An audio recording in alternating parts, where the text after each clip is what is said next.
Reliée à Ibiza par des hauts fonds, c'est la plus méridionale et la plus petite des îles Baléares habitées. Formentera.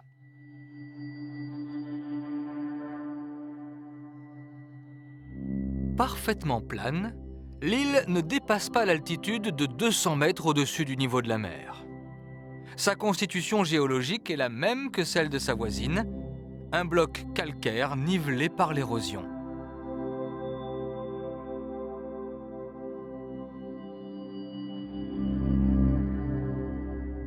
Le bateau venant d'Ibiza accoste à la Savina. Cette localité doit son nom aux salines toutes proches. Elles ont été une des ressources principales de Formentera.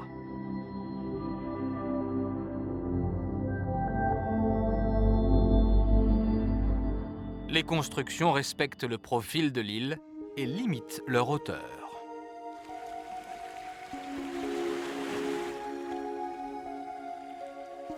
Le nom Formentera pourrait provenir du latin frumentaria, qui signifie terre à froment.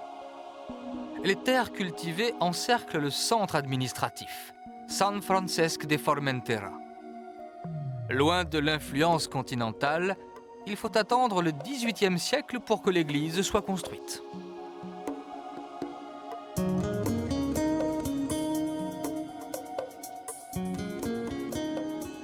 Un isthme de 5 km relie les deux extrémités de l'île. L'étroite et longue bande sablonneuse est bordée de plages bien abritées. Les rochers qui affleurent tiennent les bateaux à distance.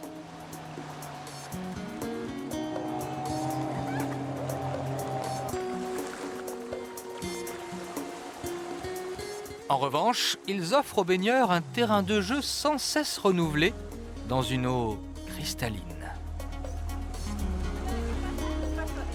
Pas de plage surpeuplée. Formentera a compris la nécessité de se préserver.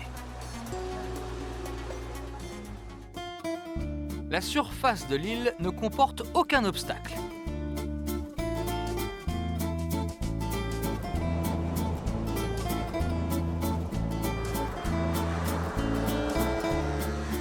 En l'absence totale de relief, le vent peut souffler sans retenue.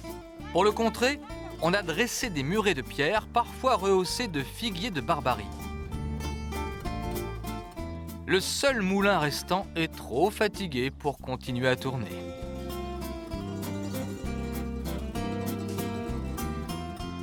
Le vent a raboté l'île, aussi plate que l'horizon. Mais les lignes horizontales connaissent une exception, le phare de La Mola. Une autre hypothèse est avancée par ceux qui se sont penchés sur l'origine du nom Formentera. L'île est un promontoire et le terme latin promontorium pourrait avoir dérivé. Le promontoire est colonisé par les oiseaux. Pour se camoufler, leurs plumes se confondent avec la roche. Le goéland profite des courants ascendants pour prendre son majestueux envol.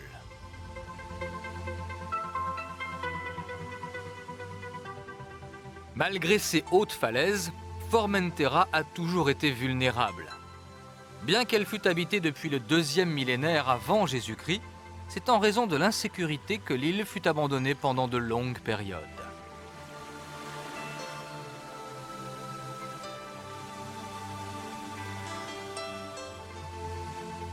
À l'extrémité orientale de l'île, une église illumine la localité d'El Pilar de la Mola. Les hippies se sont également installés à Formentera. Les dimensions réduites de l'île ont facilité les échanges avec la population et la survie de la culture hippie.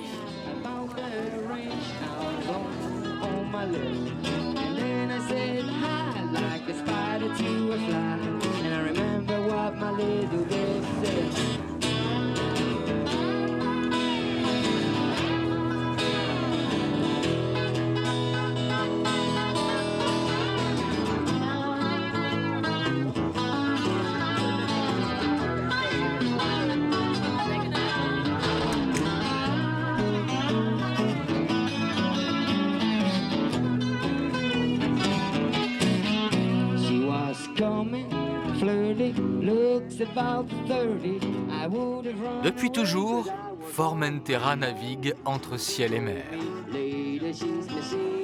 En prenant soin d'elle-même, l'île continuera à flotter sans effort parmi les reflets d'argent.